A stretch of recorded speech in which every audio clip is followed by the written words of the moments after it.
just got married, and I think there's something wrong with my mother-in-law. The week after you get married is supposed to be the best time in your life, right? At least that's what everyone told me. So far, it's been one giant disappointment.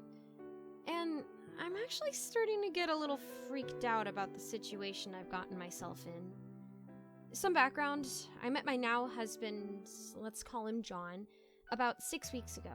Don't call me crazy. Love happens. He's a bit older than me, but still handsome, charming, a doctor. Basically all the things I was looking for in a man.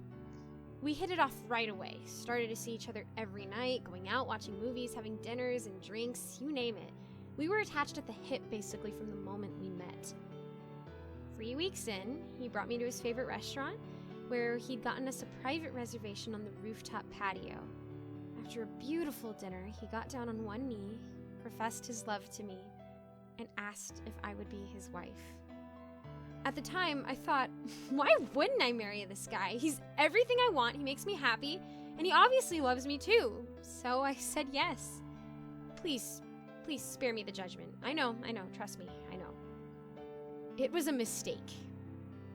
But at the time, I was wide-eyed and young and naive, and this man who had everything, the job, the beautiful country house, the vacation homes, had just asked poor little me to be part of his life.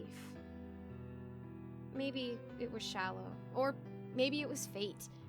I don't know, I'm a wannabe screenwriter, so the idea of being able to quit my bartending job and focus on my craft was incredibly appealing. We had a small ceremony a few weeks later, just the two of us and some friends. My friends didn't exactly understand, but they were happy for me. I was starting fresh in a new life, and who doesn't want that sometimes, right? I was moving out to his house in the country, where I could work and build our lives together.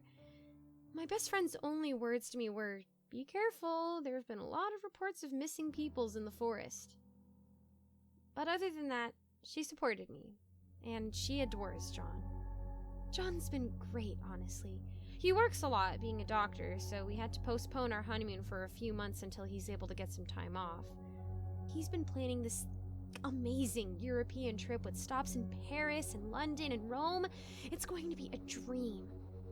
Unfortunately, this has meant that I've spent the week after my wedding mostly alone at the house, which is now my house, too.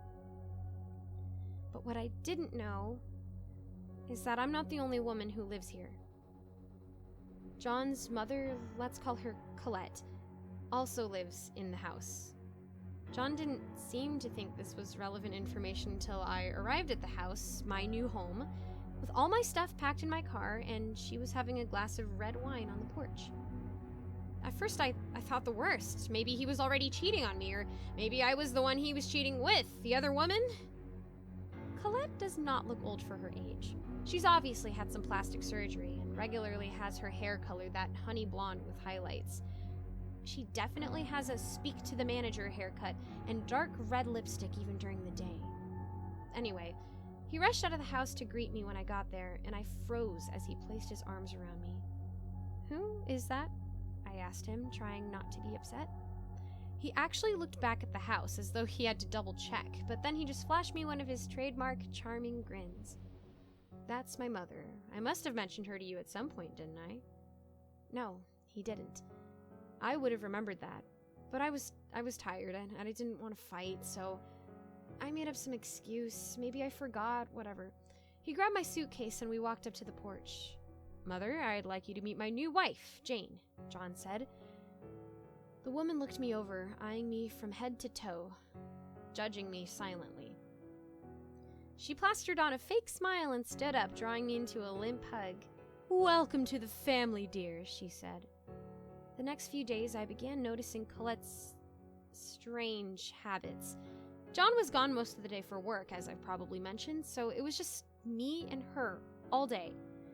I would wake up early for a cup of coffee and to sit down with my laptop and make things happen creatively.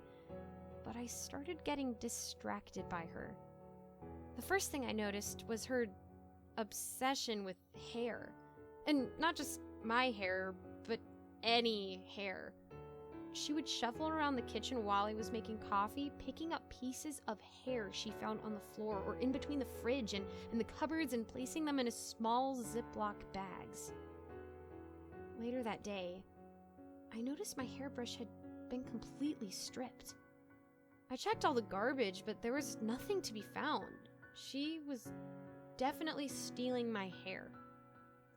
Then, when we were all having dinner a few days later, I couldn't help but notice her usual deep red lipstick had changed to a glossy light pink.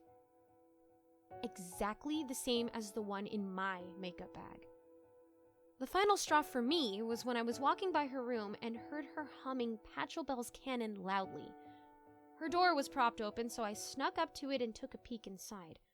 There she was, outfitted in my wedding dress, wearing my lipstick, with little clumps of hair placed on her dresser.